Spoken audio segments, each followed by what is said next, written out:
Distintos destinos, el binomio de oro de Latinoamérica, que nos ha presentado durante la tarde de hoy este tema para iniciar así nuestro programa, nuestra edición de la tarde de hoy de Venezuela Siempre, Siempre Venezuela. Como siempre lo hacemos con mucho cariño y mucho respeto para todos ustedes a través de esta señal 1160 AM Radio San José de Cúcuta, desde esta ciudad para el resto del mundo. Y les llevamos información, comentarios, noticias, música, entrevistas, todo lo que tiene que ver con Venezuela y su migración a lo largo y ancho del mundo. Muy buenas tardes, Nancy, ¿cómo estás? Alan, muy buenas tardes y muy buenas tardes a toda esa amable audiencia que está aquí en este dial, en el 1160 Radio San José de Cúcuta, de nuestras redes sociales oficiales. Síguenos en Facebook, en Siempre Venezuela Radio, en Instagram, @Siempre Venezuela Radio, y en Twitter, @Siempre Venezuela. En YouTube nos consigues como Siempre Venezuela y a través de nuestra página web www.siemprevenezuelaweb.com. En enlace en esta primera hora con Radio Delfín 1060 AM. Saludamos en el Control Master a Alex Meneses y a John Camacho, Alan Peralta con Registro Nacional 0715 y quien les habla, Nancy Pacheco, con Registro Nacional 0713, el Colegio Nacional de Periodistas, Seccional Norte de Santander. Bienvenidos a esta primera ronda informativa en Siempre Venezuela, Venezuela es Noticia. Bueno, y la Embajada de Venezuela en Hungría ha informado a los venezolanos residentes legales en Ucrania que podrán ingresar a este país receptor sin necesidad de un visado especial. Esto es un anuncio que ha hecho la embajada, quien señala a través de este comunicado que si usted y sus familiares venezolanos han llegado a Hungría desde Ucrania, le informamos que hemos activado un centro de atención para nuestros conciudadanos. Por lo tanto, le pedimos que se pongan en contacto con la misión diplomática. Debido a la situación de guerra, pueden ingresar a este país sin necesidad de presentar un visado especial. Y hay informaciones relativas a este tema, no nos compete directamente, pero sí pues son puntos para evaluar y para analizar dentro de Siempre Venezuela. El líder de Irán, Mahmoud Ahmadinejad, ha expresado: Irán admira esta heroica persistencia. El expresidente de Irán, Mahmoud Ahmadinejad, expresó hoy su apoyo a Ucrania frente a la invasión emprendida por el régimen de Vladimir Putin. La gran nación de Ucrania, presidente Zelensky, su honorable y casi inigualable resistencia, destapó las tramas satánicas de los enemigos de la humanidad. Confíen que la gran nación de Irán está a su lado mientras admira esta heroica persistencia, afirmó a través de un mensaje de Twitter. Pero lo que más sorprende de esta declaración es que Irán ha sido históricamente un aliado ruso. Lo que más sorprende de esta declaración es que Mahmoud Ahmadinejad es iraní y está apoyando a un presidente judío. Lo que más sorprende de todo esto es esa posición tan tajante de antiguos aliados rusos que se han destapado contra Putin. Vemos el caso de Turquía, ahora vemos el caso de Irán y obviamente pues esta situación ha generado un cisma, digamos, diplomático internacional. Quiere decir también que su pensamiento está moviéndose, que sus sentimientos también se están moviendo hacia la humanidad. Sí, pero ¿qué se está jugando allí? O sea, esa es parte del análisis que hay que hacer. ¿Qué se está jugando en el tema de la guerra entre Ucrania y Rusia? O mejor dicho, claramente, la invasión rusa a Ucrania. Si Rusia está perdiendo sus aliados naturales y estratégicos como Irán, como Turquía y como otras naciones que no le han planteado un apoyo diplomático como China. ¿Qué va a ganar? Se esperaba que hasta China mantuviera un cierto principio allí, pero China, las declaraciones de los funcionarios chinos han sido proclives a apoyar a Ucrania. Además, Venezuela ha tenido una acción, en este caso, más firme de apoyo a Putin, y su aliado natural en la triangulación económica, que era Venezuela, Rusia, Irán, su aliado natural a Irán le ha dado la espalda a Rusia. ¿En qué posición queda el régimen de Nicolás Maduro frente a todos estos movimientos, todas estas acciones? ¿Qué hay detrás de todo esto? Es la gran pregunta. Pero Venezuela es un flotante ahí. Claro, pero... Eso es un flotante. ¿Qué está haciendo este gobierno? Pues lo está utilizando para salvaguardar su propio territorio. Pero te explico una cosa. Venezuela paga el petróleo iraní o los insumos iraníes a través de Rusia.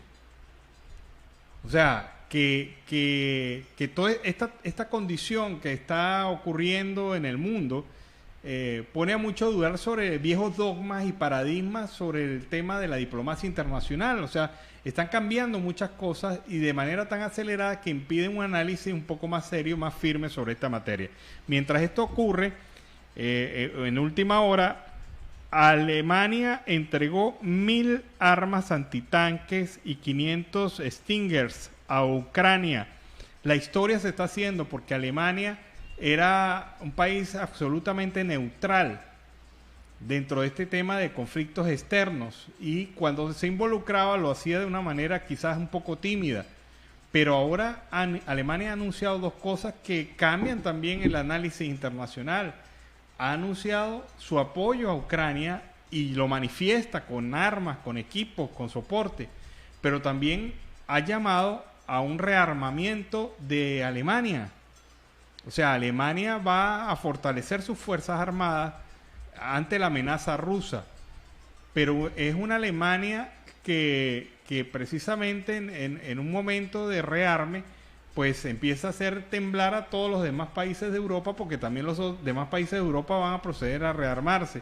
Es decir, miren, lo que les quiero comentar en la práctica es que está cambiando el ajedrez mundial de una manera acelerada, las fichas se están moviendo y me parece que en este momento puede ser que Putin tenga el dominio territorial y el dominio armamentístico y sobre todo en términos netamente militares esté ganando la guerra, porque es difícil enfrentarse a Rusia, pero en términos de la real política, en términos también de la situación de su impacto diplomático y económico, Rusia está perdiendo. Está débil, en ese momento está débil. Claro, porque eso esta guerra no lo hace fuerte a través del armamento, lo está debilitando a través de la parte diplomática.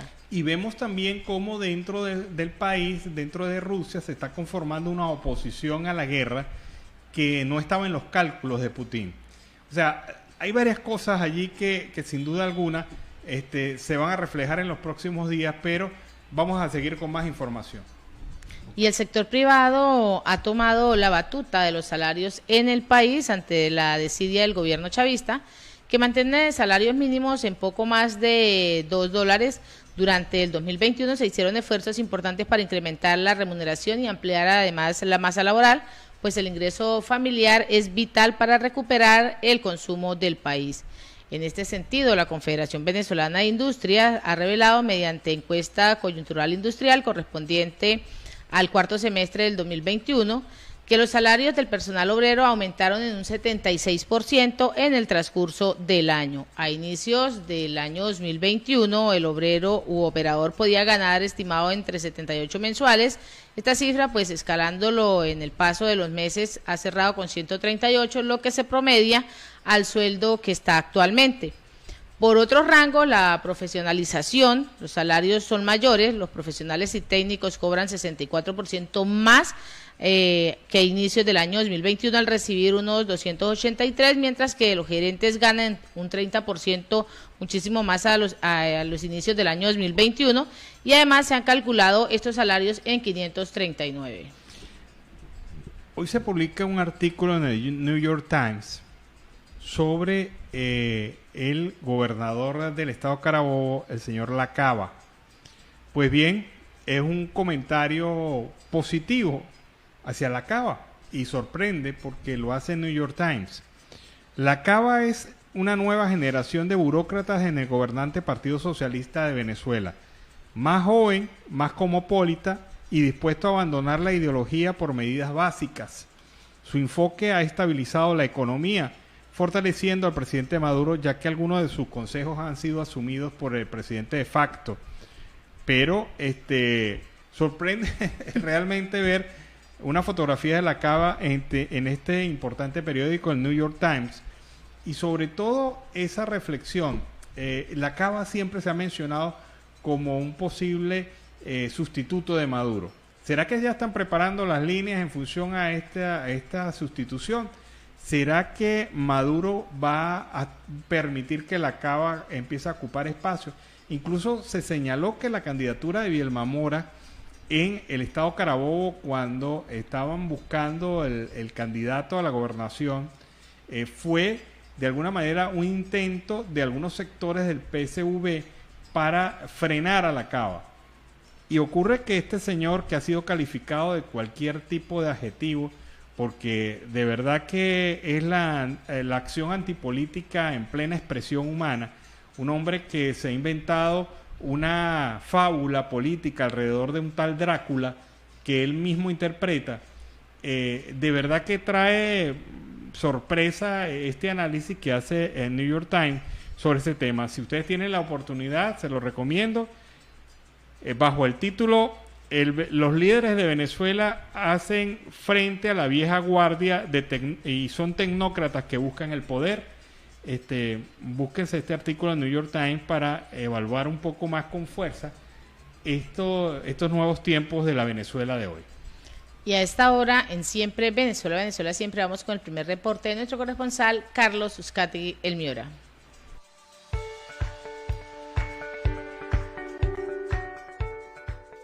Saludos cordiales, una feliz tarde para todos desde el departamento de La Guajira, Barranca, la tierra amable de Colombia.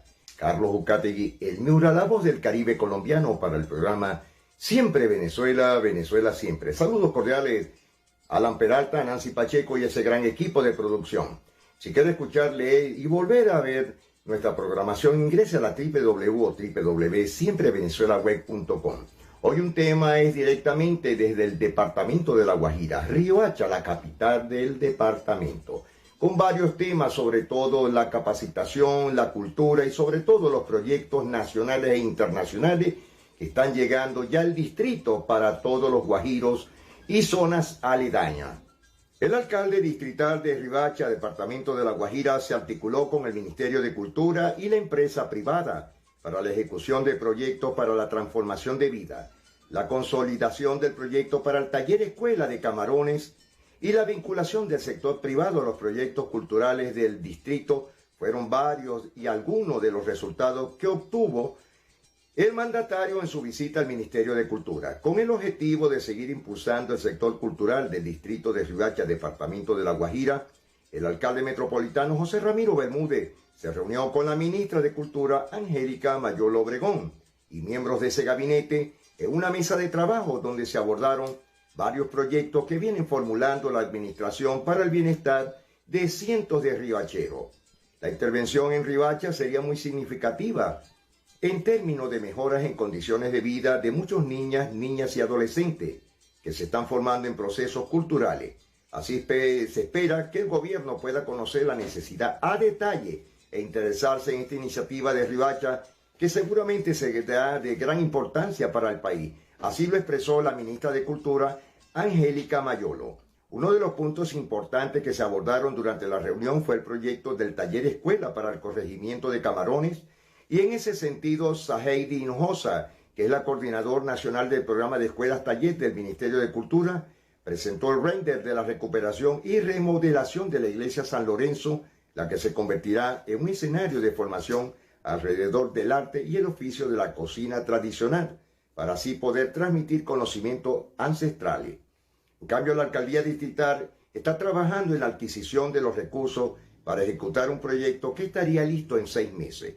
Por otro lado, el alcalde también se reunió con la Corporación Colombia, llamada CREA Talento CoCrea, que es la Dirección de Patrimonio del Ministerio de Cultura y el Grupo Energía de Bogotá, con el objetivo de presentar los 2 proyectos del distrito, avalados por la corporación, consistente en el programa de unidades locales de cultura y el proyecto de remodelación del Callejón de los Capuchinos.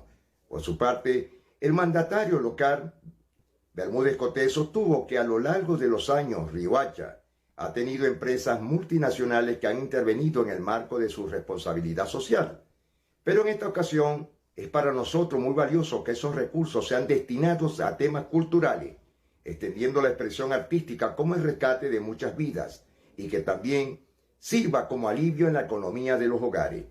Lo anterior buscando la vinculación del Grupo Energía Bogotá por medio de la nueva ley de inversión social que contempla deducciones de impuestos mediante la inversión en áreas de desarrollo naranja en el departamento de La Guajira. Y en este sentido el grupo empresarial expresó totalmente su interés en invertir en el sector cultural de Riohacha a través de estos y otros proyectos. En los próximos días, funcionarios del gobierno estarán haciendo un recorrido por los sitios priorizados con la financiación, identificando así la necesidad de su recuperación a través de la economía naranja, el valor cultural y la transformación de vida desde el arte.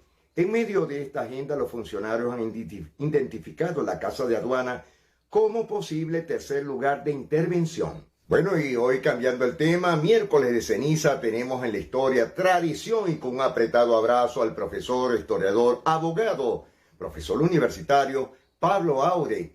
Hoy con el tema de los carnavales y por supuesto su historia. Bienvenido al programa Siempre Venezuela, Venezuela Siempre, profesor Pablo Aure. Estamos en Puerto Cabello, acá en el barrio San Millán. Allá al fondo está la esquina de los Tres Clavos. Eso tiene mucha historia. Bueno, una historia que se remonta a la colonia, a la independencia y más acá. Inclusive allí me dicen que había como un taller donde se reparaban las carretas y la gente de por acá, bueno, se reunía todas las tardes a planificar qué iban a hacer todo este tiempo y a tomar pepa de burra.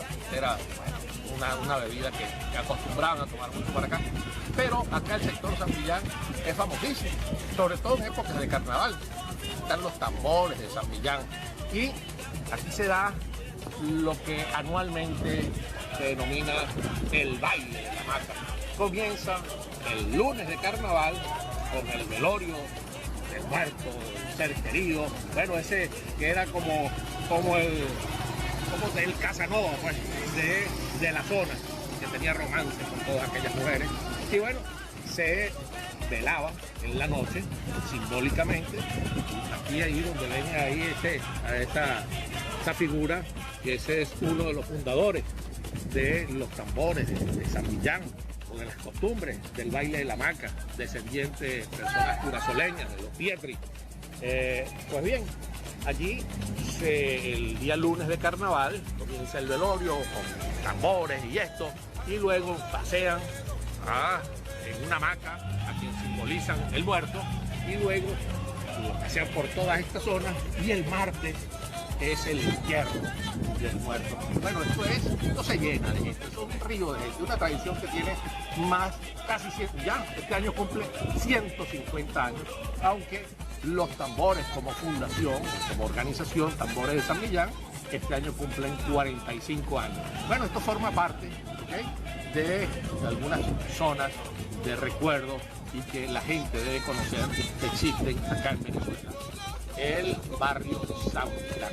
Apretado abrazo para todos. Yo muero joven y el dolor me mata, no vayas sin grata visitando. Muchas gracias, Pablo, por este importante aporte para el conocimiento de la nueva generación de relevo que día a día no han conocido estas historias y por supuesto los temas que se enfocan en la historia de Venezuela. Bueno, ya hasta ahora, ya como quien dice, la hora del almuerzo, tenemos una buena programación con este tema. ¿Cómo se hace, cómo se realiza, cómo se asa, cómo se cocina la cocción y la cultura de la cocina llanera, la carne en vara? El apetito aprieta en los llanos, la gente viene a comer carne en vara. Y bueno, yo quiero que seas tú el que nos muestres cómo es la carne en vara aquí en los llanos. Cuéntanos un poquito, ¿a ti cuáles son los ingredientes que tienes aquí? Bueno, eso lleva chorizo, chinchorria, carne, y ubre y cerdo cuando hay. ¿La ubre cuál es? La ubre es aquella que está hacia allá. Vamos a verla, pues.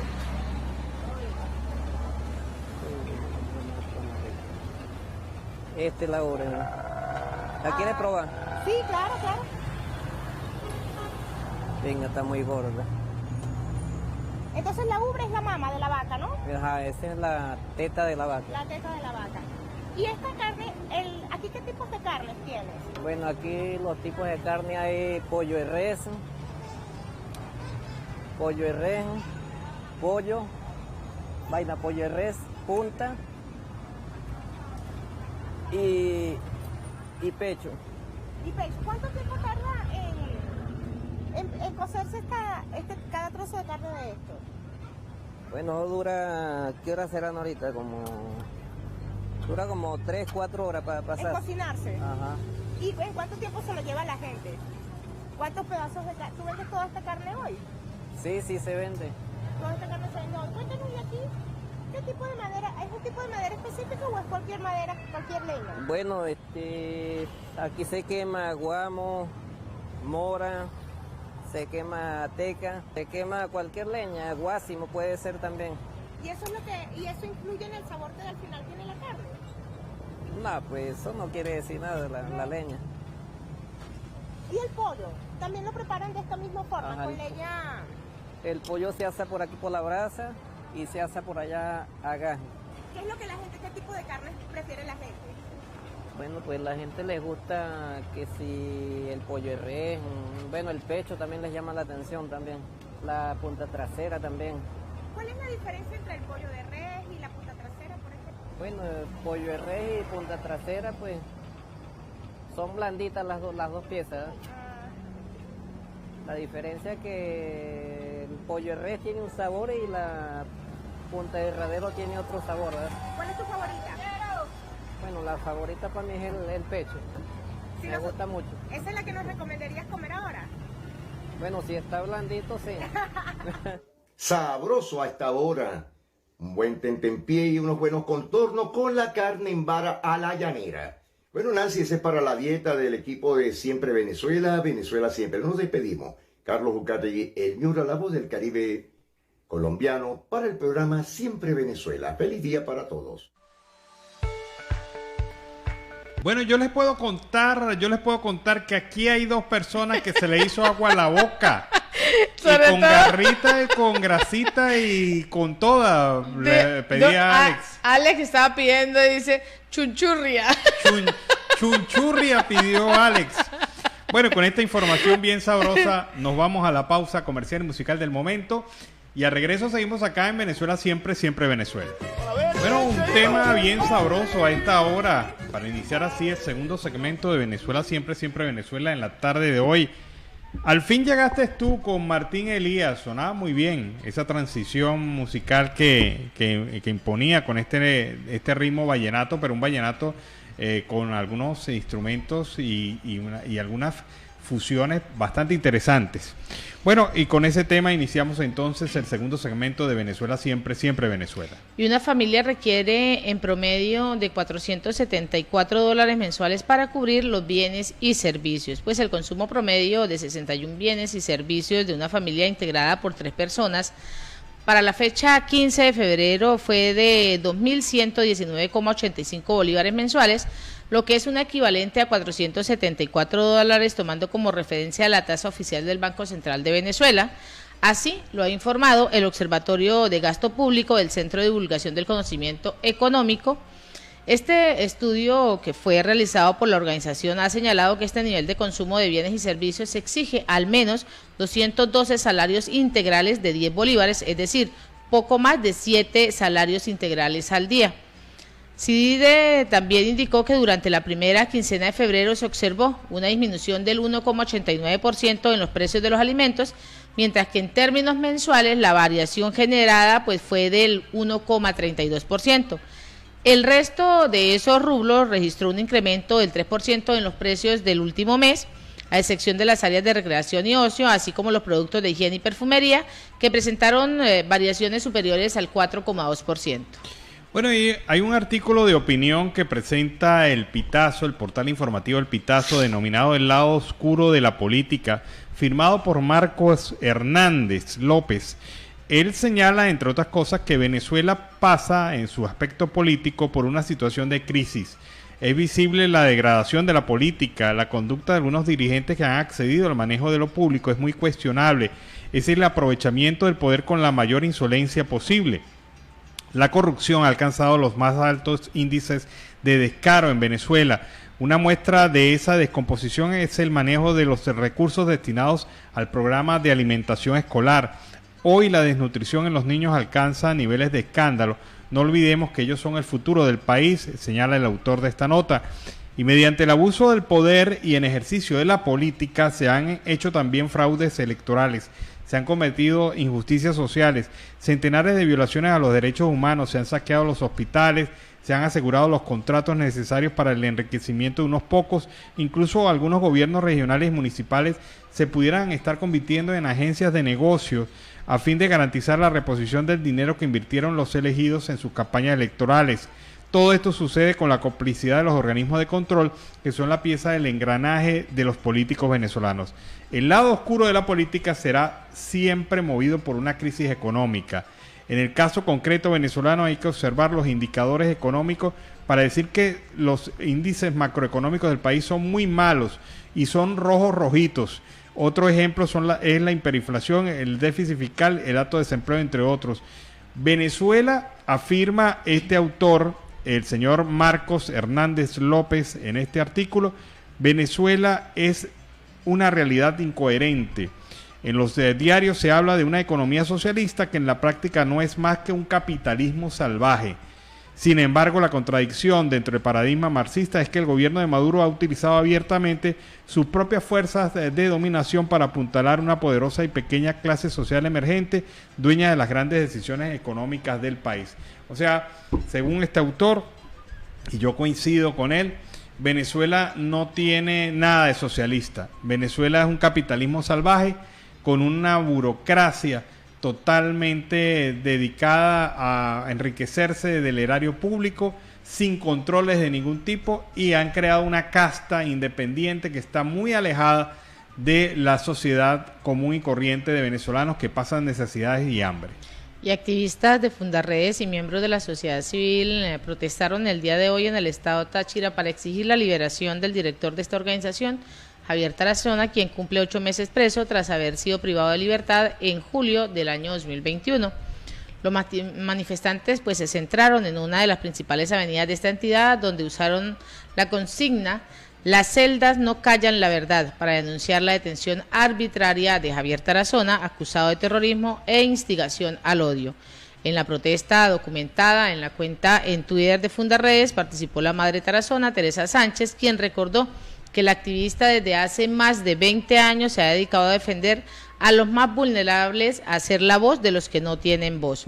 La libertad de Javier Tarazona, considerada como el principal voz de la denuncia en ese conflicto desatado en marzo del año pasado entre las Fuerzas Armadas y esos grupos de las disidencias de la FARC, ha sido solicitada por diferentes organizaciones de defensa de derechos humanos, y en este caso como Amnistía Internacional. Pero esto es lo que están pidiendo los activistas de Fundarredes. Y en otro orden de ideas, según los cálculos del estímulo, aproximadamente 3.000 turistas dejarán de viajar a Nueva Esparta por las restricciones aéreas ante el conflicto entre Rusia y Ucrania. Se trata de aquellos turistas rusos que, con muchos bombos y platillos, el Ministerio del Turismo señaló que iban a llegar a Venezuela durante todo este periodo. Actualmente, unos 400 turistas rusos se esperan regresar a su país y lo harán por una vía especial, ya que gran parte del espacio aéreo de la Unión Europea se encuentra totalmente cerrado para aviones de origen o destino ruso. A esta hora vamos con el segundo reporte de nuestro corresponsal Carlos Uzcategui, el Miura.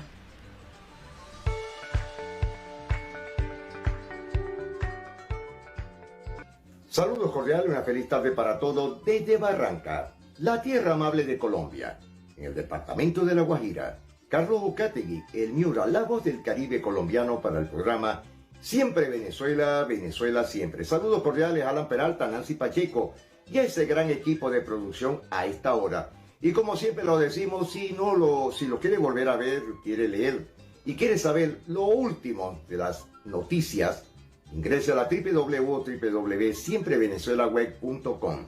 Sigue la racha en la ciudad de Maracaibo, la tierra del sol amada. El grave caso contra el Banco BOD, Banco Occidental de Descuento. Con más de 65 años, el banco ha venido usufructuando la grave situación económica de los jubilados, pensionados y, por supuesto, sobrevivientes. Pero también a todo el conglomerado de Venezuela, porque el BOD era el último banco que tenía más de 140 agencias en todo el país. Hoy día el BOD no le cumple a los jubilados, pensionados y sigue grave problema. No tienen tarjeta de débito, sus tarjetas de crédito absolutamente no sirven para nada y no les pagan, no les cancelan sus dólares, los están reclamando. Hoy ha sido un día muy difícil para ellos y esto es para seguir la racha para el 9 de marzo, donde todos los jubilados de Venezuela van a salir a reclamar, por supuesto, los bajos salarios de 1.54. Pero hoy tenemos esta gran manifestación en los frentes de la sede principal del BOD en la ciudad de Maracaibo. Los usuarios del Banco Occidental de Descuentos, BOD, estamos solicitando que la Sudebank se pronuncie sobre el corralito que está afectando a los ahorristas del BOD. Tenemos unas tarjetas de débito limitadas por 30 bolívares diarios. Tenemos unas tarjetas de débito que están rechazadas en el mercado. Coordinador regional de la UNAM en el estado Zulia. Coméntenos esta situación más o menos desde cuándo se viene presentando con esta entidad financiera. Bueno, ya esta situación tiene un año y nosotros los más afectados somos los adultos mayores, los pensionados, los jubilados, quienes tenemos nuestras cuentas en ese banco que anteriormente era un orgullo para el estado Zulia, hoy es la peor tragedia que estamos viviendo los pensionados. Soy afectado del BOD, tenemos unos ahorros en dólares y no nos quieren dar nada. Apenas nos dan un caramelito o medio caramelo para que nosotros nos quedemos quietos. Tengo 22 años tratando de reclamar lo que es mío, los dólares que metí de mi juventud y ahora en la vejez que lo necesito no me quieren regresar nada. Todo es el grupo financiero BOD, es una traba para agarrar bobos aquí en esta mollera. Todavía están diciendo que abran cuentas en dólares. Señores, en forma general, jamás se les ocurra abrir una cuenta en dólares porque no se los van a regresar. Varias de esas personas que yo conozco, he tratado a lo largo de muchos años, sé que todo lo que están diciendo es cierto. Está William Paz, Carlos Petit, José Aranguren y por supuesto personas que son del gremio sindical.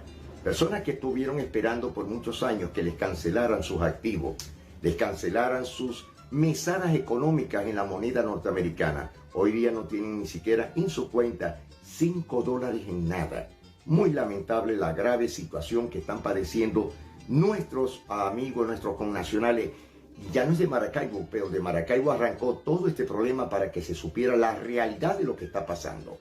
También tenemos acá que es algo que es muy importante y muy agradable ver al amigo el licenciado Jaime Huelvas, concejal de Maracaibo, que la Cámara Edilicia también está con los pensionados y jubilados en Maracaibo. Hoy nos vemos en la necesidad de venir a exigir, porque no estamos pidiendo, estamos exigiendo que los organismos competentes, la Sudebank, pero también un llamado a la Fiscalía General de la República para que de inmediato abra una investigación penal por la retención indebida que tiene esta institución Banco de Descuento BOD con los ahorros de todos los usuarios. Pero porque es general, pero a quien les pega más es a los adultos mayores, que su miseria que le pagan por haber dado más de 30 años de vida útil y productiva al Estado, le depositan la pensión de hambre, de miseria en esa institución bancaria y ni siquiera la pueden retirar. Muy bueno, Jaime, te felicito y espero que los concejales se pronuncien en la capital del estado Zulia, Maracaibo, en contra de la situación de los que están padeciendo todos los agremiados del Fondo de Jubilados en Venezuela.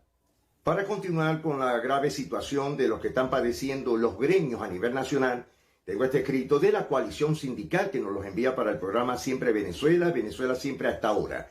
Son 486 gremios y sindicatos que se movilizarán en apoyo a los pensionados, jubilados y sobrevivientes de Venezuela. Las concentraciones comenzarán en Caracas, Maracaibo y en los 23 estados del país el próximo 9 de marzo. 486 organizaciones gremiales y sindicales se movilizarán en apoyo a las protestas de calle de los jubilados y pensionados que se realizarán en Caracas y en los 23 estados del país, frente a la sede de los seguros sociales. La actividad ha sido programada para el próximo 9 de marzo. Así lo anunció el presidente de la Federación Nacional de Jubilados y Pensionados, FENAJUPS, Emilio Lozada, en rueda de prensa conjunta con varios representantes del gremio médico y trabajadores de la salud a nivel nacional. Las protestas también se repetirán en 23 países, dirán muchos países, por supuesto que sí, donde los emigrantes venezolanos tienen más de 5, 6, 7 hasta 10 años sin cobrar sus pensiones. Así lo agregó Lozada, quien estuvo acompañado del presidente de la Federación Médica Venezolana, la FMV, Douglas León Natera. También estuvieron Ana Rosario Contreras, que es la presidenta del Colegio de Enfermeras, Rafael Arriaza, expresidente del Instituto Venezolano de los Seguros Sociales, y Margot Monasterio, presidenta del Sindicato de Empleados Públicos de los Hospitales Universitarios, entre otros. Los trabajadores y pensionados son víctimas del exterminio. El grupo denunció que antes de llegar el chavismo al poder, hace 22 años, las pensiones estaban en $280 y el salario mínimo en Venezuela se encontraba en $700 mensuales. Hoy, con la peor inflación, donde la canasta básica supera los $900, de acuerdo a las fluctuaciones diarias de la divisa, ¿cómo pueden sobrevivir el pensionado y el trabajador venezolano con 7 bolívares al mes? Es decir, $1.54. Así protestó el señor Arriaza y observó que el salario mínimo actual de 7 bolívares se mantiene desde mayo del año pasado. Los trabajadores y pensionados son víctimas de un exterminio por parte del régimen de Nicolás Maduro y por eso el llamado a salir a la calle en reclamo el 9 de marzo por mejores reivindicaciones sociales. Así lo agregó por el gremio de enfermeras la señora Contreras. Douglas León Natera denunció que el régimen de Nicolás Maduro se niega a discutir desde el 2003 la contratación colectiva del gremio médico. Indicó que el Seguro Social fundado por los gobiernos democráticos en 1936 han sido destruidos por el régimen chavista en su totalidad. Así están las cosas en Venezuela, muy lamentable. Y nos despedimos. Carlos Uzcategui, el Miura, la voz del Caribe colombiano para el programa Siempre Venezuela, Venezuela Siempre. Mil bendiciones para todos.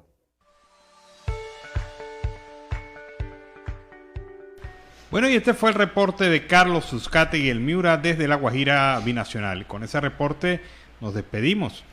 Vamos a la pausa comercial y musical, pero queremos agradecer en esta primera hora la participación de Radio Delfín 1060 AM, en el Control Master a John Camacho y a nuestro corresponsal Carlos Uzcategui, el Miura. Ya regresamos.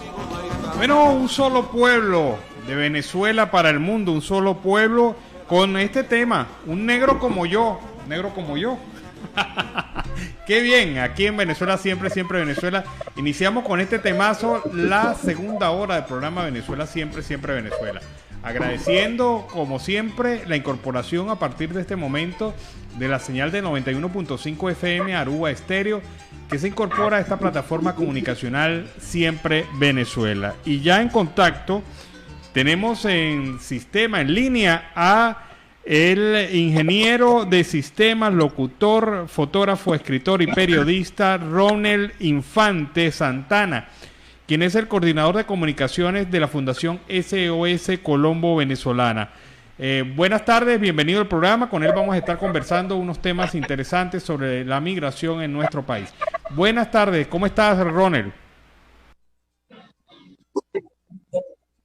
Muy buenas tardes, amigos. De verdad, muchas gracias por la oportunidad. Nos encontramos muy bien acá desde la ciudad de Cúcuta, en el cordón fronterizo entre Colombia y Venezuela. Bueno, cuéntanos algo. ¿En qué consiste la Fundación SOS Colombo Venezolana que representas? Bueno, te comento. La Fundación SOS Colombo Venezolana es una organización sin ánimo de lucro que tiene ya poco más de un año de haber sido conformada por un grupo de personas que consideramos que hay que hacer un trabajo más profundo en cuanto a la dignificación de las condiciones de vida de la población vulnerable, entendida esta como la población que comprende a los migrantes venezolanos, a la población refugiada, a los colombianos retornados y a las comunidades de acogida, su dignificación de vida, las condiciones de vida y el acceso a los programas sociales que Cooperación Internacional desde hace poco más de 5 años han venido adelantando en pro de justamente de estas comunidades y estos grupos sociales para generar espacios de integración y de convivencia armoniosa. ¿Qué programas están desarrollando? ¿Qué actividades específicas están desarrollando?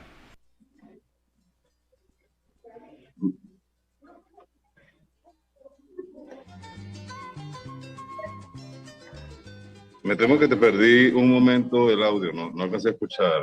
¿Qué actividades específicas se están desarrollando, Ronald? Me temo que no escuché bien qué me comentaste. Sí, nuevamente, ¿qué actividades específicas viene desarrollando la organización que representas aquí en el norte de Santander? Bueno, principalmente nosotros brindamos apoyo, acompañamiento y orientación en cuanto a la tramitología a esta población en condiciones de vulnerabilidad. Sabemos que Colombia ha abierto la puerta y las posibilidades para que la población que ha venido acá y que ha llegado acá pueda acceder a recursos de identificación, como es actualmente el estatuto temporal el estatuto de protección temporal a la población venezolana. Y en torno a eso hemos brindado o realizado jornadas de atención y de orientación. También hemos estado desarrollando una serie de proyectos de integración comunitaria. Por ejemplo, tenemos semanalmente una jornada de cine comunitario, le llamamos SOS Cinemóvil, y 3 iniciativas de actividades de integración social en las comunidades de la periferia de acá de Cúcuta. Tenemos en especial 3 iniciativas. Una que se refiere a los cambios de paradigma y a la renovación de la alimentación de la población que se encuentra en condiciones económicas limitadas. Cómo hacer, qué hacer y cómo administrar los recursos cuando no tenemos mucho, cuando nuestro día a día se sustenta económicamente con el trabajo que hagamos al día. Y es la realidad de muchas personas acá en la frontera. También hemos estado proponiendo por allí una iniciativa para el fortalecimiento de las aptitudes profesionales de la población joven en norte de Santander y en la frontera en general, Cúcuta, también La Guajira y en la frontera por Arauca. Y por último tenemos un tercer proyecto que hemos estado dándole mucho seguimiento, que hemos estado promoviéndolo, que tiene relación directa con los procesos de resiliencia, ¿sabes? Sobreponerse a la adversidad y entender el luto migratorio que muchas personas hemos sufrido. Yo también soy venezolano, y estar en una tierra distinta a la nuestra por condiciones económicas de persecución o por inaccesibilidad económica a los servicios psicosanitarios de cualquier persona, ha conllevado a la ruptura y a la fractura de muchas familias en Venezuela, y eso obviamente se ha convertido en una problemática de interés psicosocial que nosotros atacamos o alcanzamos a través de estas iniciativas. Estos son los proyectos que grandes rasgos hemos venido desarrollando. Nosotros constantemente estamos en contacto con organizaciones de cooperación internacional como Acdivoca y UNICEF para, dar continuidad y buscar otras alternativas de atención a la población en la periferia y en las zonas vulnerables de Cúcuta. Ahora bien, ¿qué diagnóstico han hecho ustedes de la población migrante venezolana? ¿Cómo la entienden? ¿Cómo la conciben en este momento? ¿Quiénes son los migrantes venezolanos que están asentados en el área de acción donde ustedes desarrollan su actividad? Bueno, fíjate que es algo muy interesante y qué bueno que lo menciones, porque como bien sabrás, el proceso migratorio, el éxodo migratorio venezolano ha venido sucediendo por fases y lo han llamado olas. Hubo en un principio, y nadie es un secreto, las primeras personas que decidieron dejar el país de forma un poco abrupta fueron las personas que tenían mejores condiciones económicas, empresarios y personas que tenían capacidades, ¿sí? y fueron los que en un principio llegaron a países como Colombia a comenzar a fundar o a darle rienda suelta a procesos empresariales o emprendimientos. Pero con el paso del tiempo y con el paso de los años, desde el 2015 hacia acá, la situación económica de las personas que decidimos salir de Venezuela ha ido variando con el tiempo. Actualmente es normal ver por el paso fronterizo en el puente Simón Bolívar, acá en Norte de Santander, personas de a pie, las personas del común, nuestros vecinos, cualquier persona de Venezuela ha venido saliendo de Venezuela poco a poco, muchos a pie, muchos perdiendo la vida, muchos exponiéndose a mil flagelos sociales que también Colombia padece. Entonces, la fotografía de quiénes son los migrantes depende desde qué lente se mire, porque justamente hay dueños de empresas que tienen una situación social bastante distinta a las personas que viven, por ejemplo, en el asentamiento Colombia 1 o en la comunidad La Fortaleza, que son zonas bastante periféricas de acá de Cúcuta y que justamente albergan bastante población migrante venezolana. Nosotros hemos estado presentes en unas 4 o 5 comunidades de acá donde tenemos nuestro radio de acción y principalmente lo que hemos encontrado es que muchas personas nos hemos venido, porque me incluyo, nos hemos venido sin un plan claro, sino la voluntad de sobrevivir a la adversidad, salir de una crisis económica, monetaria, política y social que afronta nuestro país, buscando un porvenir en un país como Colombia, que todos sabemos que también trae históricamente unos procesos bien interesantes, por llamarlo de alguna forma. Entonces, ¿quiénes son los migrantes? Somos muchos venezolanos y es difícil encauzar no sé, un cliché o un estereotipo de cómo se representa un venezolano, porque naturalmente hay muchas, pero que la gran mayoría de las personas estamos trabajando, estamos luchando, estamos haciendo algo honesto y trabajando duro por darle el sustento a nuestra familia.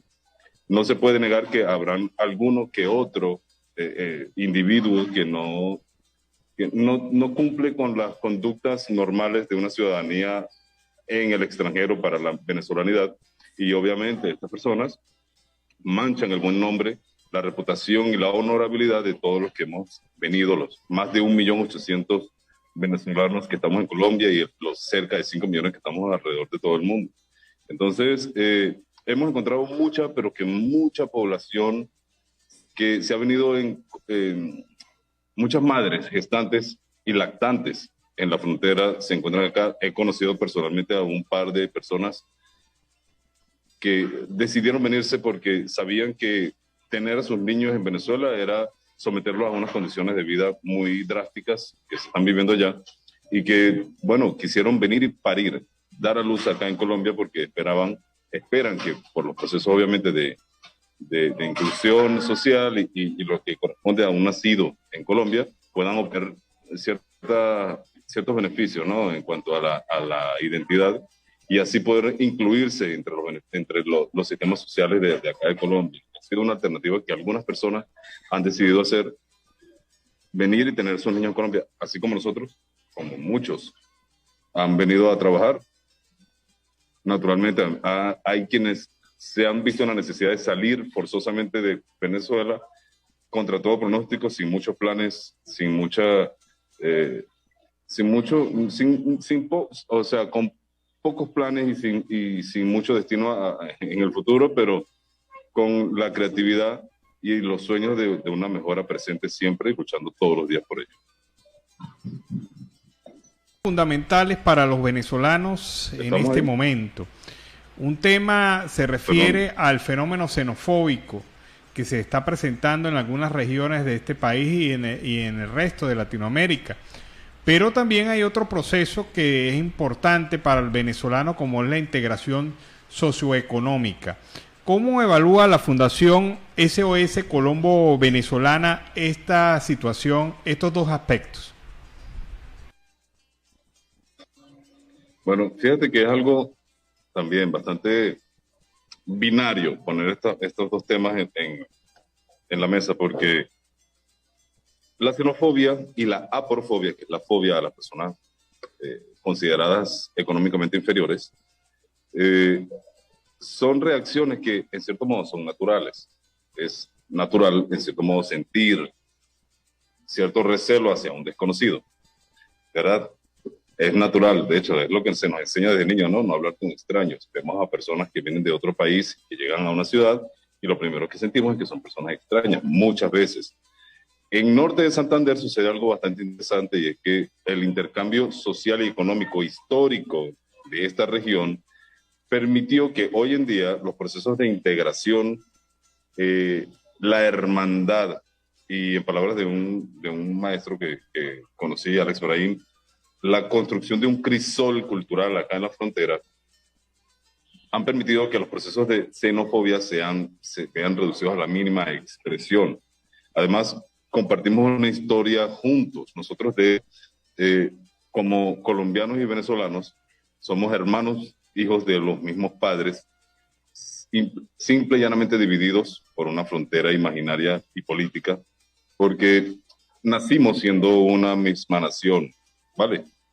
La ciudad de Cúcuta, hace poco conmemoramos 209 años de la batalla de Cúcuta, que sentó un precedente importante en el proceso de independencia de Colombia y de Venezuela, liderado por Simón Bolívar, y el comienzo de la campaña admirable. Ahora, hace poco, este 28 de febrero, celebramos 209 años de esa gesta, y el sentimiento generalizado es que somos una tierra de hermanos.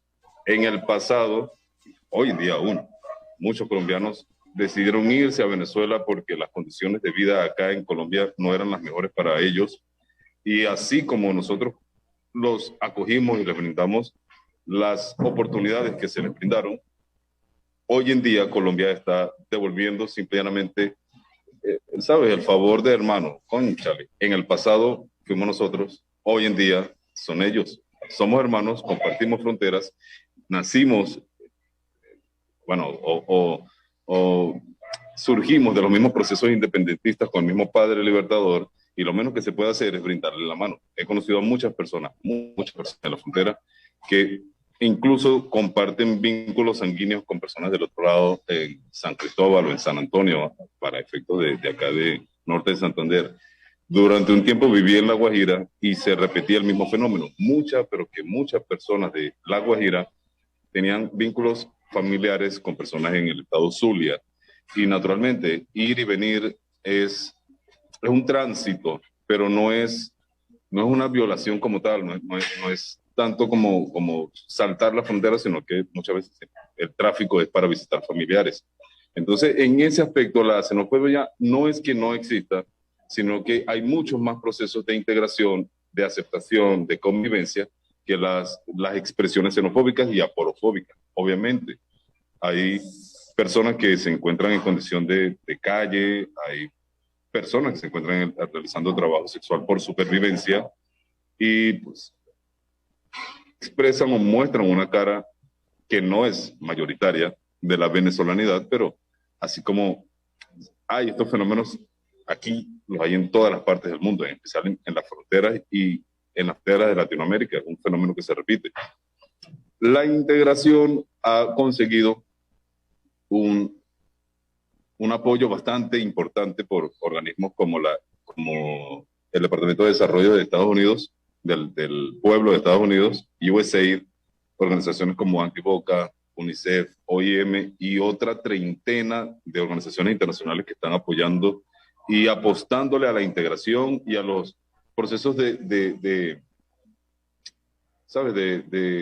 no de mitigar, porque la crisis viene dada por un proceso que está sucediendo del otro lado, allá, a lo interno de Venezuela. Y ese problema tiene otra solución. Pero las organizaciones internacionales, mucho de lo que han hecho es tratado de darle la oportunidad, el apoyo, la visibilización, el reconocimiento a la población migrante que ha llegado acá a Colombia, para que sepan que no están solos, no estamos solos. Hemos recibido mucho apoyo, créanme que sí. y en tiempos de pandemia la situación se agravó mucho.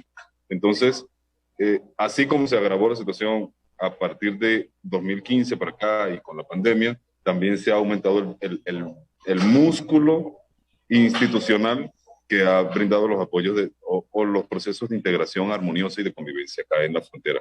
Y eso se extiende no solo acá en Norte de Santander con Táchira, sino en Arauca con Apure y también, por supuesto, en La Guajira con el estado Zulia. Hemos conversado durante la tarde de hoy con Ronel Infante Santana, quien es el director de comunicaciones de la Fundación SOS Colombo Venezolana. Muchas gracias, Ronel, por haber participado en el programa. Muchas gracias y pues encantado por la invitación y esperemos volver a encontrarnos en otro espacio como este. Los invitamos a seguir nuestras redes sociales. Estamos en Facebook, Instagram y Twitter como Fundación SOS Colombo Venezolana. Muchas gracias. Seguimos con más información en Venezuela siempre, siempre Venezuela. Sí, se ha desarrollado más el músculo institucional para atender a los migrantes en esta región, pero el objetivo se ha cambiado. Ahora es no solamente la atención primaria, ahora los recursos deben orientarse a la incorporación socioproductiva, porque al final el trabajo es lo que dignifica. La posibilidad de crecer con sustento propio es lo que dignifica. Y la oportunidad de hacerlo en un país en donde hay necesidad de trabajo, de mano de obra, de personas que colaboren y contribuyen con el desarrollo económico de Colombia, eso es también dignificante. Y que está dando también la posibilidad de estar legales y poder desarrollarse en ese ámbito laboral sin ningún tipo de problema. Creo que ese ha sido el gran éxito de la gestión del gobierno colombiano, haber diseñado un sistema que permite la regularización de los venezolanos en Colombia, como lo están haciendo precisamente en República Dominicana, como lo están haciendo en Estados Unidos, como lo están haciendo en Perú, como lo está haciendo Ecuador, que permite pues que el venezolano se regularice, porque una vez regularizado puede trabajar formalmente y no escondiéndose de la autoridad. Eso es lo fundamental en este momento para el venezolano que está aquí con vocación migrante. No aquel que viene de paso simplemente, aquel que tiene vocación migrante ya se ha establecido, ya algunos tienen 3, 4, 5, 6 años establecidos en Colombia y ya cada vez se hace más difícil el retorno. Así que, bueno, el trabajo de esta organización SOS Colombo Venezolana y de otras organizaciones venezolanas que vienen efectuando un gran esfuerzo por apoyar al migrante venezolano. Vamos a la pausa comercial y musical, ya regresamos. Bueno, este tema de caraota, ñema y tajá, lo único que falta allí es el toquecito de la carne mechada y ya es un pabellón. Caraota, ñema y tajá. Bueno, este tema... Siguen antojando Alex de comida. De donde yo vengo, este tema con este grupo muy conocido en Venezuela, tremendo grupo de música tradicional venezolana, caraota, ñema y tajá. Y faltó, digo yo, la carne mechada. Esa fue la que le enviaron a Alex hace rato en el reporte de Carlos. Así es. Bueno, seguimos acá. Este es el último segmento de Venezuela Siempre, Siempre Venezuela en la tarde del día de hoy. Y Maduro lidera la jornada de los miércoles improductivos. Maduro dice que ha convertido los miércoles en miércoles productivos, pero yo no le digo nada de productivo a reunirse a hablar 5 horas, 4 horas, anunciando hechos y gestiones que de verdad no tienen nada de desarrollo económico, no contienen nada de desarrollo económico, porque ¿sabe cuál es el problema del régimen de facto? Primero que se basa su gestión en puros anuncios. Vamos a hacer, vamos a construir tal cosa, vamos a sacar a Venezuela del estado de postración económica, vamos a hacer bla, bla, bla, bla, bla, y no hay nada productivo de fondo, no hay hechos concretos, y mucho menos hay el seguimiento a lo que se empieza a hacer. Fíjate la cantidad de empresas, fábricas, organizaciones, construcciones, dejadas a medio hacer por el gobierno de facto. Y otras ni siquiera solo en el papel como proyecto, ni siquiera se iniciaron. Y lo único que sí se efectuó en esos casos fue el pago de la obra. Pagos. Esas obras se pagaron. Por eso es que hay 300.000 millones de dólares de venezolanos robados en el exterior y en bolsillos de grandes amigotes del gobierno que se lo están gozando una y parte de la otra. Pero bueno, ese es el gobierno de la productividad, entre comillas, que anuncia Maduro. Hoy, ¿qué ha dicho? Hemos dado pasos importantes para fortalecer el Bolívar digital y podemos decir que las medidas que tomamos fue un éxito total y que el Bolívar está encaminado a su fortalecimiento. Mire, que si no es porque el Banco Central le está quemando 80 millones de dólares semanales en el mercado cambiario, ese Bolívar digital no se hubiese sostenido. Porque el problema con el Bolívar digital, Super Bigote, es que no tiene un soporte fidedigno en confianza.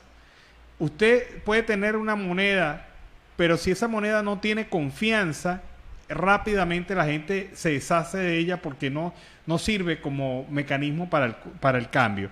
Otra de las cosas que dijo Maduro: Venezuela puede andar de camino de la economía digital y que no necesita el sistema SWIFT, y cada día demuestra que muy pronto el mundo no lo va a necesitar. Bueno, bla, bla, bla. Los rusos están quebrados porque, miren, lo sacaron del SWIFT.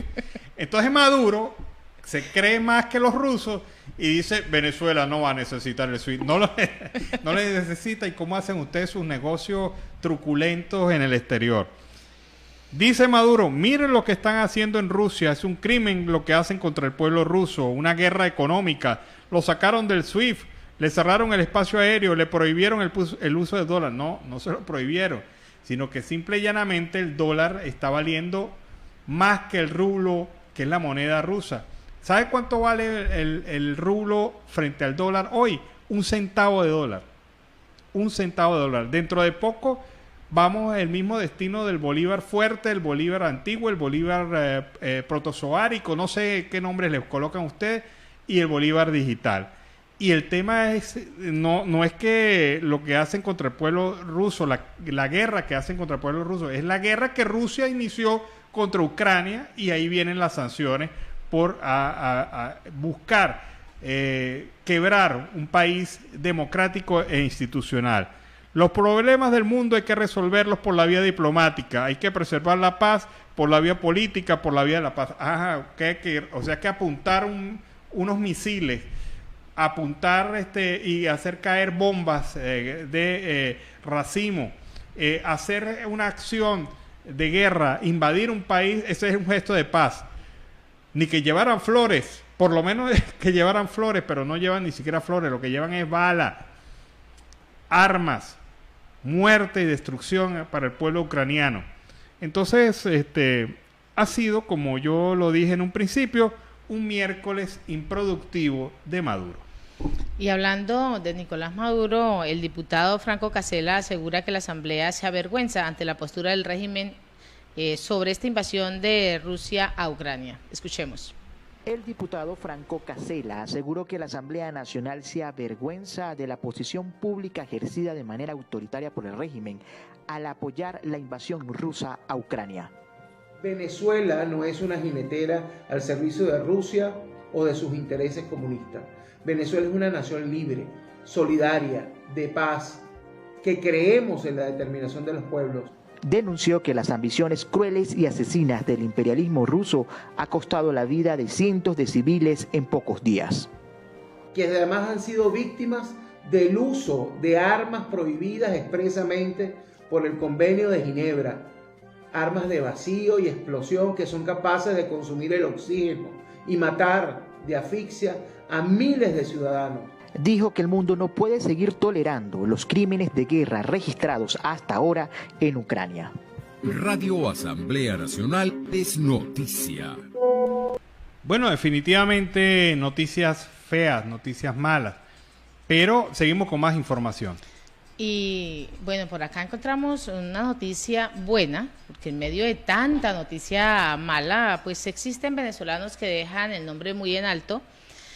Y su más grande escenario, cuando escuchamos Liverpool, ese escenario vertiginoso del venezolano Domingo García Indolach, pues es este escenario donde se muestran las grandes catedrales, su pasión por el fútbol, inmensos festivales e incluso aquellas agrupaciones que desató toda una revolución musical y además nació un puff de los Beatles. Pero más allá de todo esto, esta adorable ciudad británica adoptó a un venezolano como digno representante de una de las orquestas más ejemplares, no solo de Inglaterra, sino de toda Europa.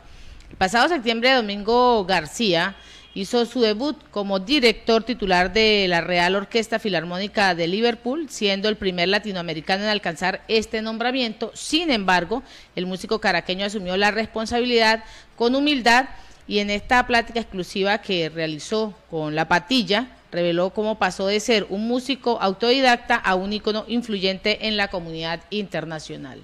Bueno, qué bueno, hijo seguramente también. Hijo de músicos. Hijo de músico también, pero otro hijo de músicos y del sistema de la Orquesta Juvenil de Venezuela, el señor Gustavo Dudamel, que son palabras mayores ya en la música, anunció su nueva temporada en el Walt Disney Concert Hall y afirmando que desea llegar y abrazar a la gente a través de la música.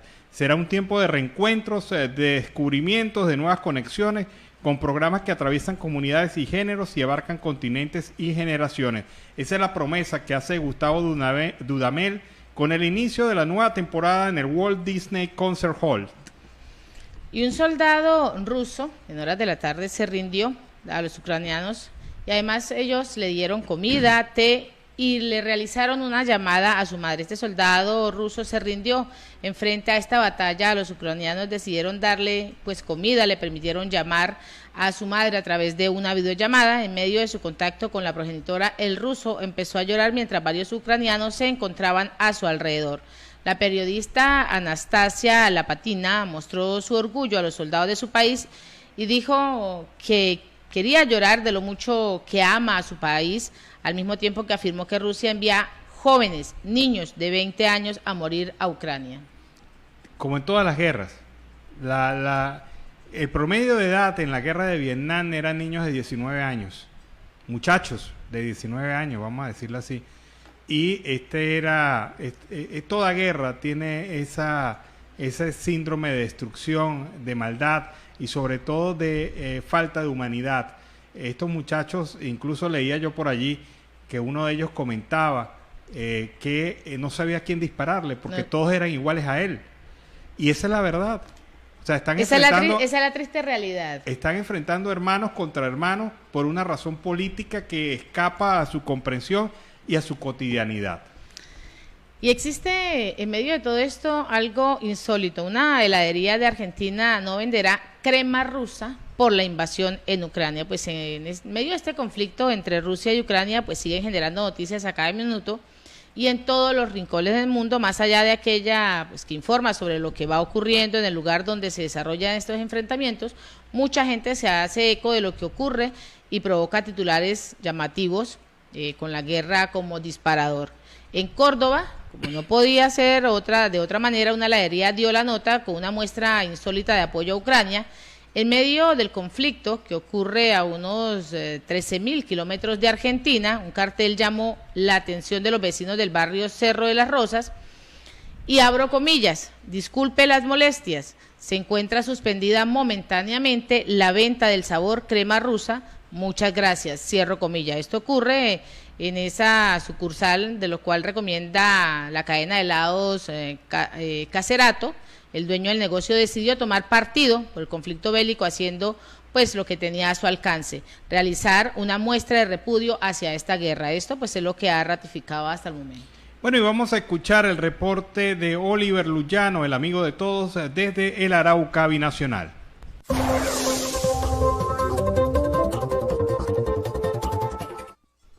¿Qué tal amigos de Siempre Venezuela? Desde esta zona de frontera, desde Arauca, reporta para ustedes el amigo de todos, Oliver Luyano, guariqueño y de Saraza. Mis amigos, y en este contacto vamos a presentarles algunas noticias trascendentes hasta este momento. La Fiscalía imputará nuevos cargos al gobernador de Arauca, Facundo Castillo, por presunta corrupción en contratos. La Fiscalía le imputará nuevos cargos al detenido gobernador de Arauca sobre Facundo Castillo por presunta corrupción en contratación. Un fiscal delegado ante la Corte Suprema de Justicia le imputará los delitos de contrato sin cumplimiento de requisitos legales y peculado por apropiación agravado, porque hay indicios de sobrecostos y direccionamiento en 4 contratos que suscribió durante sus 2 periodos como gobernador. Los contratos 497 del 9 de octubre del 2013 por más de 7 millones de pesos y el 362 del 10 de octubre del 2013 por 2.500.000 pesos. Aquí el objeto fue la dotación de mobiliario escolar para las instituciones educativas del departamento. En los dos se encontraron cotizaciones falsas y sobrecostos. En el primero, el sobrecosto alcanzó a los 1.450 millones de pesos, mientras que en el segundo superó los 619.000 pesos. Modificación al contrato de prestación de servicios 469 en diciembre de 2019, que hizo parte del plan de alimentación escolar PAE con ocasión de la emergencia por el COVID-19 el 23 de abril del 2020.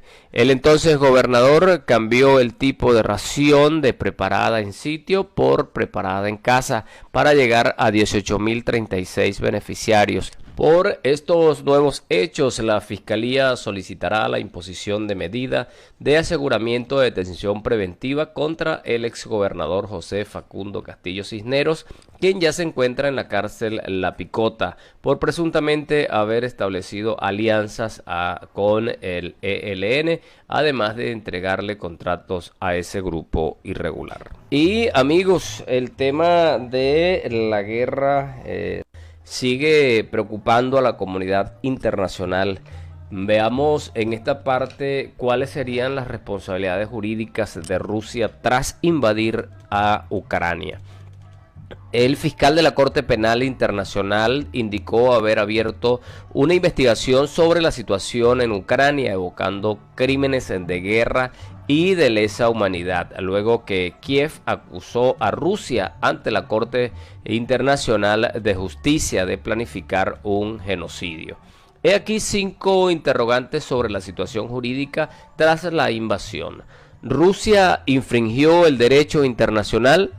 Rusia violó el artículo 2 de la Carta de Naciones Unidas, que prohíbe el recurso a la fuerza a nivel internacional, declara Geoff Gordon, investigador principal en el Instituto Acer de Derecho Internacional y Europeo, con sede en La Haya. El uso de la fuerza militar rusa no es desconocida en Ucrania, añadió Philip Sands, profesor de Derecho Internacional, quien trabaja en el Reino Unido. Pero hoy existen reglas para protegernos de tales actos, reflejadas en la Carta de la ONU, lo más parecido que tenemos a una constitución internacional, así lo advierte en un artículo en el diario The Financial Times. Son los compromisos más importantes de la carta lo que Vladimir Putin ha menospreciado, afirmó. ¿Qué tribunales pueden juzgar los asuntos vinculados a Ucrania? Ucrania se presentó ante la Corte Internacional, que sin la menor duda realizará audiencias para determinar sus competencias jurídicas en este caso, aseguró Gordon. Además, los tribunales nacionales también pueden juzgar casos vinculados a violaciones al derecho internacional, agregó. Rusia podría también tener que comparecer ante el Tribunal Europeo de Derechos Humanos al ser acusada por Kiev de violaciones en esta área. Ucrania no es signataria del Estatuto de Roma, tratado fundamental y fundacional de la Corte Penal. No obstante, en el 2014 reconoció formalmente la jurisdicción de esta con respecto a los crímenes cometidos en su territorio. Rusia, por su parte, se ha retirado de la Corte Penal, por lo cual esta no puede procesar a ciudadanos rusos en suelo ruso, sino solamente si estos son detenidos en territorios de un estado que sí reconoce su jurisdicción. ¿Los individuos pueden ser declarados responsables? Sí, la Corte Penal Internacional enjuicia a los acusados de las peores atrocidades cometidas en el orbe, lo que incluye al genocidio, crímenes de guerra y de lesa humanidad. Los individuos también pueden ser procesados por tribunales nacionales. Sin embargo, incluso la Corte Penal no puede juzgar el crimen de agresión, el ataque de un Estado contra otro planificado por un dirigente político o militar, si ese país no ratificó el Estatuto de Roma, el cual es el caso de Rusia y Ucrania. No obstante, Sam sugirió crear un tribunal para penal internacional ad hoc consagrado a la agresión rusa contra Ucrania. ¿Qué sigue a continuación? Es la gran interrogante. La Corte Internacional que instruye en las disputas entre países primero determinará si tiene jurisdicción para tratar el fondo de este caso. De acuerdo a Sally Rose, profesora asistente de Derecho Internacional Público en la Universidad de Leiden, Holanda, las audiencias y la decisión de la Corte Internacional de Justicia podrían producirse en las próximas semanas, incluso antes, en virtud de la urgencia.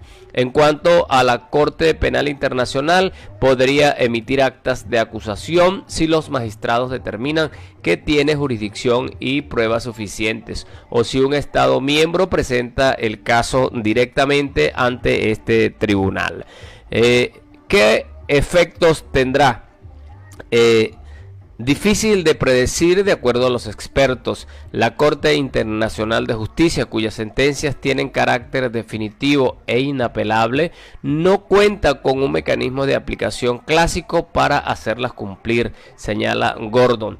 Por su parte, la Corte Penal Internacional no tiene una fuerza policial propia y depende de los Estados miembros para proceder a arrestos de personas. Por otro lado, asistimos a la movilización de una serie de mecanismos más o menos coordinados, cuyo objetivo es castigar a Rusia por librar una guerra ilegal, como las sanciones económicas, restricciones a viajes y cancelación de eventos deportivos, indicó Gordon. Una sentencia de la Corte Internacional de Justicia podría jugar un rol en tales acciones en el futuro, así lo estima. Lo cierto, amigos, que esta situación de confrontación ha dejado muchísimos muertos y muchísimas pérdidas en Ucrania, cosa que el mundo lamenta ante esta fuerte crisis que se vive. Mis amigos, desde acá, desde Arauca, reporta para ustedes el amigo de todos, Oliver Luyano, guariqueño y de Zaraza. Bueno, fue el reporte de Oliver Luyano desde el Arauca Binacional. Con este reporte nos despedimos. Así hemos llegado al final de esta emisión de Siempre Venezuela. Venezuela siempre es noticia a través de este dial, el 1160 Radio San José de Cúcuta, de nuestras redes sociales oficiales en Facebook, Instagram, Twitter, en YouTube, en la página web www.siemprevenezuelaweb.com, en enlace con Aruba Estéreo 91.5 FM. Agradecemos en el Control Master a Alex Meneses, Alan Peralta con Registro Nacional 0715 y quien les habló, Nancy Pacheco, con Registro Nacional 0713 del Colegio Nacional de Periodistas Seccional Norte de Santander. Hasta mañana. Hasta mañana, cuídense.